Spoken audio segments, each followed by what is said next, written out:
What is going on, everyone? We are back with another In Search of Darkness horror review. We are. I'm Depraved. I'm Hellcat. And together we are. HellaDepraved. Yes, we are. All right, so... Another fabulous 80s movie. So, there's a reason in our last review I gave The Fog a 4 out of 5. Okay. And it's because... In comparison, to me, this is a perfect movie. Yeah, but I would give this a 5 out of 5. Not a 4.5 out of 5, which is what I gave The Fog. Okay, so this is another one of those movies. So again, for those of you that don't know, we're watching In Search of Darkness on Shudder. We'll also do it with In Search of Darkness 2 when we get there. Now, we've watched it multiple times, but we are following what they discuss. We're following along with the movies they focus on discussing. In order. Because, to be honest, there's a lot of them we haven't seen. Right. It's a 6-hour documentary on just 80s movies. Horror. So, 80s yeah. horror. Yeah. And this is another 80s horror movie I have not seen up until this point. And we were not disappointed. This was a wonderful way for us to round out this, The Fog, and then we also watched 2 other movies, Get Out and Candyman. Right. At the end, new Candyman. At the end of 2022. Great way to end the year. And it was a great way to end the year. 4 fantastic movies. Super excited to talk about this one, though. So this one's a little bit more of a psychological thriller, in my opinion. Like, we can differentiate just a little bit. This is not a slasher or anything like that. Fabulous, though. This is directed by Peter Medak? I don't know how to pronounce his last name. Screenplay is done by William Gray, Diana Maddox. Story by Russell Hunter. Produced by Joel B. Michaels. I don't know any of these people. Right. Came out in 1980. Had a $6.6 million budget and made $12 million. So it almost made double its. I feel like it should have made more. But that's box office. That's box office. Should have made way more. One of the first things I want to talk about is the cast. Honestly, it's a bunch of people I've never heard of before. Yeah, but I believe that they were probably bigger. Like George C. Scott, I have heard of. Before. George C. Scott, I've heard of. Trish, pretty much nobody else I have, at least by name that I can remember. Right. George, again, I'm also bad with names, so, whatever. Trish Van Devere, Melvin Douglas, John Colicos, Jean Marsh, Barry Morse, Madeline Sherwood. Sherwood, and that's the end of how much I'm going to read because there's a bunch of names involved in this movie. I'll also go ahead and throw out Frances Hyland in there as Miss Gray, cause if that's who I think that was the lady that owned the house, if I remember correctly. I don't remember. That they end up finding the child's remains in. Possibly. So, synopsis really quick is that John Russell, who is a composer played by George C. Scott, has to move from New York to Seattle after his wife and daughter die, which, by the way, happens in the first 5 seconds. So there will be spoilers. That's not a spoiler, just from the get-go, though. That is the first thing that occurs. So he's trying to start his life over. He goes out to teach with some people, he knows some people, they help him get this teaching job. And he gets set up in a historic home so that he can just rent. It's gorgeous. I might be slightly jealous. After being there a bit, he starts getting disturbed by some banging noises. They think it's the pipes. Anyway, he comes to... it's kind of fun because it's a paranormal mystery-solving type movie. Again, kind of more psychological. So he finds out that there's a room in the attic that is all boarded, covered... And it was the room of a child. A disappointments room is what it would be called. Yeah, which is an actual thing. And he ends up having to investigate how this child died. And that leads him to a whole bunch of political, inquiry, basically. It's a very interesting story. You eventually, again, there's spoilers throughout all this, so if you're coming here looking for, it's a great movie. At this point on Expect Spoilers, we're going to talk about how it ends and stuff. Right. Great movie. Definitely watch it. Highly recommend. And you can move on if you don't want to know If you don't want spoilers, yeah. And you know, it you come to find out, so like the kid was killed by his dad, and then his dad goes on to basically go to another country, find another person to be his kid, or he adopts a kid. He adopts a kid from a Sacred Heart orphanage, like right down the road. He buries, and then he takes that kid out of the country, and then doesn't return with said kid until after the child's like 21. So nobody has any idea. Something like that. Well, at 18 he goes into the military. So basically, by the time he's returned, he's like, oh yeah, I took him to Europe so that we could actually get his legs fixed, which is why he was a disappointment. He was handicapped. And nobody questions that this is the same boy or not, whereas his biological son was buried in a well.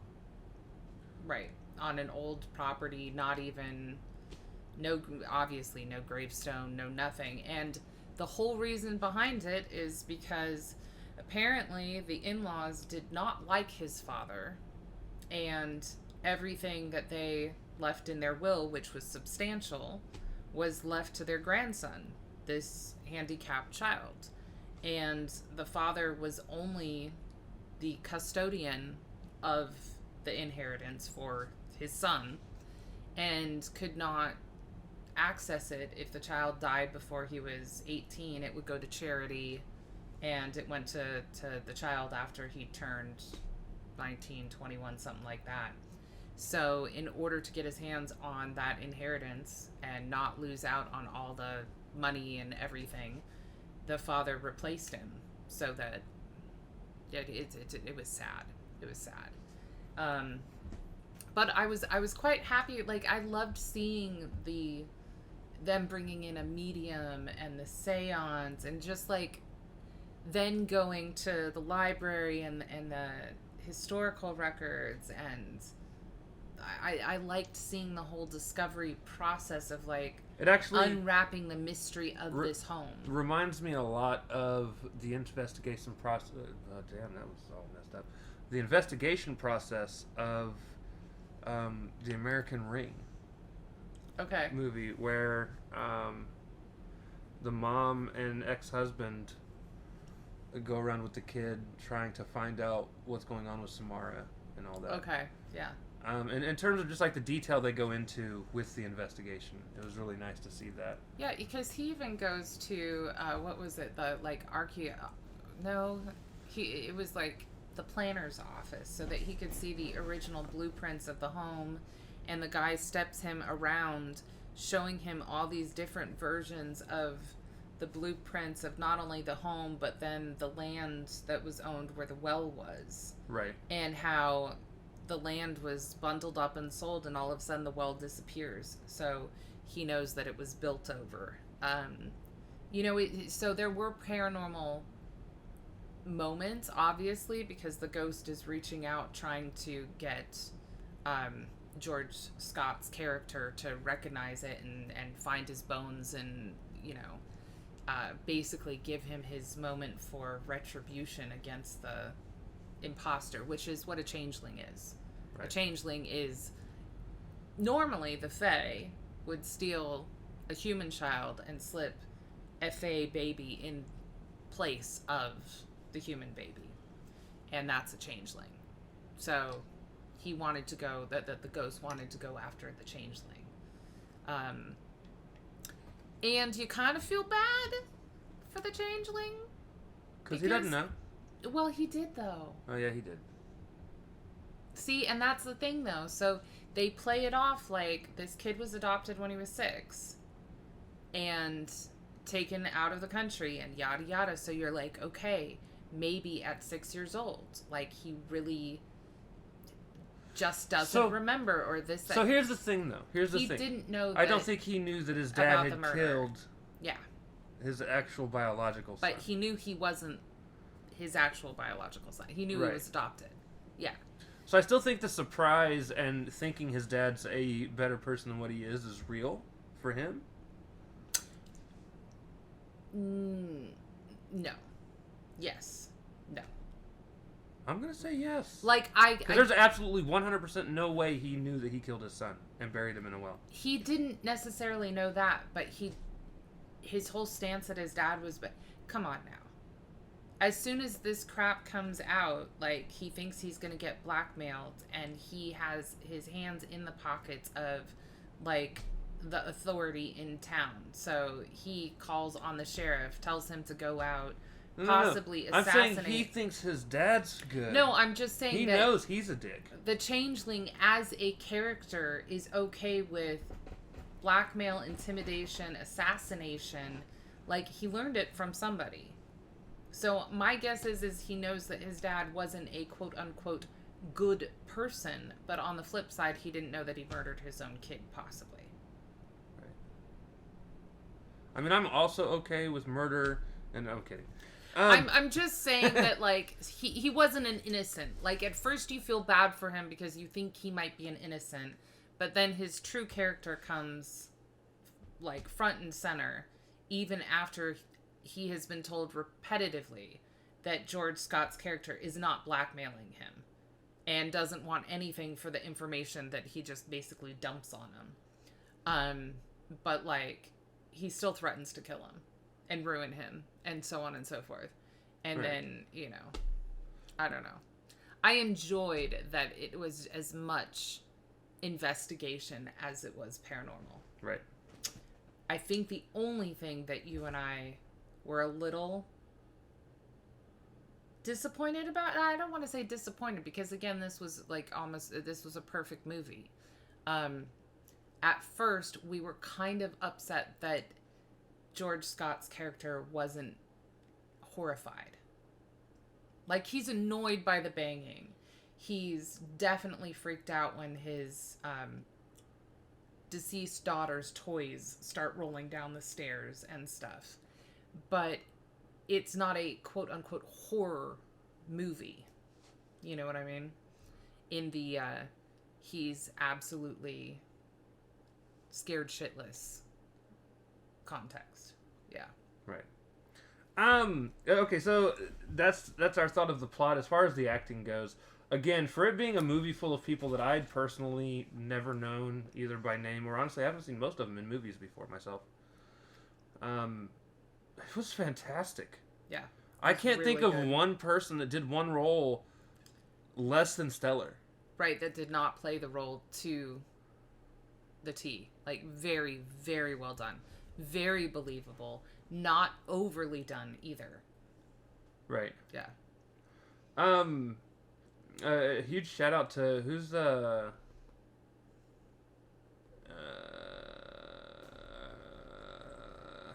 what's the guy's name that I don't know who the actor was that played the Changeling. Oh, it was Senator Joseph Carmichael. Oh, yeah. So Melvin Douglas did. So yeah, Melvin Douglas, job. Fucking fantastic.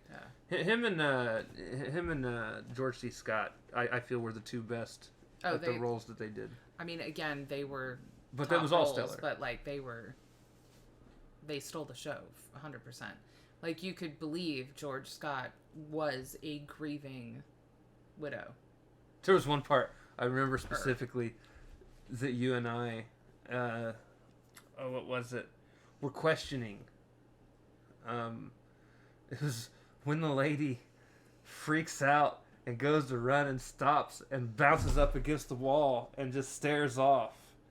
Because we're like, did she just impale herself? Is she like, okay? I thought she like threw herself up against a nail and she was about to die, but no, she was watching a fucking what was it? The wheelchair coming down the steps. I was like, honey, are you okay? Like, short circuit? It was hilarious. Yeah, you thought she impaled herself. I thought she had an aneurysm or a stroke, because it was, but it was very well done. She was a little bit more hysterical than I think I would have been.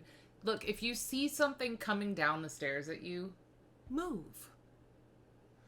I would have probably been like, nah. Walk my ass out the house. Move. You're on your own. Deuces. Don't go into shock in the pathway of the oncoming. Yeah, don't deer in headlights it. Yeah, exactly. So, But she did a good job, because I definitely know people that have done that before, and you know, I just don't understand it. Now, I will say, George Scott passing out after listening to the tapes, because the cool thing is during the seance, they're recording the whole session, and then after everybody leaves, George Scott goes and listens to the tapes, and it works just like it does in ghost hunting shows, and he can actually hear Joseph's ghost answering the questions, which they did not hear in real time. Right. And he goes to call Claire, the lady that rented him this whole historic place that he's doing this investigation with, Deer in the Headlights woman. And he makes the call, and then just like, I was like, did he just have a heart attack? Like, these people were really believable in terms of, like, the shock that their systems went through. I was like, oh, good. Oh, good. Is this how it ends? Okay. Right. All right. I guess he's dead. But bye now.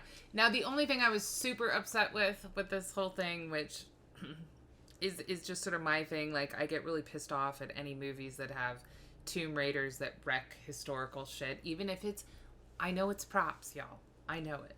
But at the end of this movie, the historical mansion burns. Not so happy with that. To be fair, I'm really not I happy am with that. pretty sure it was only listed as a historical mansion by the dad to keep people out of it. No. It was definitely historical. Based on the woodworking and the frameworking and everything, it was definitely like an 1800s build. Yeah, but which classifies it as a historical. Right, but like I said, I'm pretty sure it was dubbed historical by the father. Because I was thinking that at the very beginning, like, granted in time, especially now, it would be considered historical for sure. Yeah, no, most of that stuff is classified as a historical build when people are still living in it, like, and because it was a senator's home, and then it was also, the doctor was a prominent figure and everything, my guess is it was already classified before they even moved out of it. But leaving it with the historical society, and then keep in mind, he had the snitch on the payroll there. Right. My guess is that, remember, she's like, the house doesn't want anyone to live in it. And it's like, yes and no, because that ghost may have been playing. I mean, when he confronts the senator, he's like, all this shit happened in the house, like all this weird stuff. So it's obvious that the changeling, the senator, experienced the ghost to a degree growing up in the house. Right. But because George Scott's character lost his daughter, who was roughly the age of the ghost, he's more open to actually understanding Joseph's ghost. So I don't know. I feel like it was a conspiracy to keep it empty, because that same snitch was like, she didn't even contact the historical society to see if she could rent it to you. And it's like, well, it's listed as rentable. So I'm pretty sure she was just like, cool house. Right. Want to stay? I would. It was gorgeous. One of the other things that we like to talk about with the movie is its special effects, whether it's practical or digital. Obviously, this was 1980, so it's going to be practical. It was all practical back then. First and foremost, there was not a whole lot of need. No. For special effects in this. There wasn't a whole lot of, like, stabbing or explosions or anything like that. The only time that a special effect I feel like was truly needed was when the house itself was burning down. Yeah. Because you watch the fire move up the banister. Well, and you see the senator looking like he's burning. I mean, like, there were moments with the ghost, but then again, you know that it was a real child, and it was, because they did flashbacks and stuff like that, but the way that it was all handled and put together was exceptionally The only special effect moment, which for obvious reasons they had to do it the way that they did, the only special effect moment that I found to be any bit jarring was the opening scene's death sequence. So there's when the main character, John Russell's wife, grabs her kid and falls down into the snow. And then they try to change the camera angle. But when they changed the camera angle, you can definitely tell no one was laying where the truck was supposed to be driving over. Well, you were just supposed to know that's the trajectory. The trajectory and what was going on. And obviously you don't want actual people laying underneath a truck that's driving through. But at the same time, like, dummies, something. I don't know. Like, yeah. I was too mad that she grabbed her kid and laid down in the snow instead of, I mean, it's not like they could go, but... Toss him out the fucking way. I don't know. They were playing, like, on the side of the snowy road. Which is dumb as well. Right. Please don't do that. If you break down, don't play in the snow by a road. Like, move away from the road. Right. Over and above all, though, if I had to give this movie something out of 5, This is a 5-star. 5-star, easily. Perfect. The story movie. is so it's really engrossing. It's an intriguing story. It's different. I really like the whole Changeling premise. Like, I went into it was just really well done. Not even really knowing what a Changeling was. Oh, see, I knew what a Changeling is 100% because I read a lot of like stories that involve the Fae, so I am familiar with the term. I don't. I read a lot of comics. Right. Which is fine. I read a lot of comics too. That's what I read. But again, even knowing what a changeling is, I wasn't 100% sure where it was going to go, because what you start with is a child's death and exploring why this child is so unhappy and is still haunting this place, and honestly why he was in a disappointment room, which, by the way, is a real thing. Like, it's a historical naming of a room. There's a movie I'm sure a lot of you guys have probably seen called The Disappointments Room, which is, when I first heard the term and then I looked it up, it is a legit thing. Yeah. A disappointments room is something that major families would have for kids that were lame, families. usually. Right. And I don't mean lame as in, like, you know, they suck. They sucked, right. But lame as in handicapped in some way, mentally, physically, right. unable to be full members of society type lame. Yeah, and unfortunately... They typically wouldn't kill them and shove them someplace, but they would basically keep them locked in this room for pretty much their entire life. They wouldn't even admit that they were born, for the most part. Any way to keep from being embarrassed. Right. As they seen it. Right, yeah. But, that's another good movie, by the way, if you've not seen it. Yeah. But yeah, so that's going to do it. Job. Thanks to everybody that hung out with us. Look out in the near future for more videos to pop up, more reviews. We're not going to review every single horror movie that we watch. We will for the In Search of Darkness thing. Right. Leave comments down below. What movie would you like us to see? Would you like us to review? Right. And maybe if it's one on a streaming service, we can even do a watch-along commentary thing for you guys. Because when we watch movies, we basically commentary with each other the entire movie. Almost Mystery Science Theater 3000 like. It's absolutely goofy and dumb. Even if we're enjoying the movie, I can't help myself. Right. I can't. But yeah. So we will see you guys next time. Take care. Bye-bye.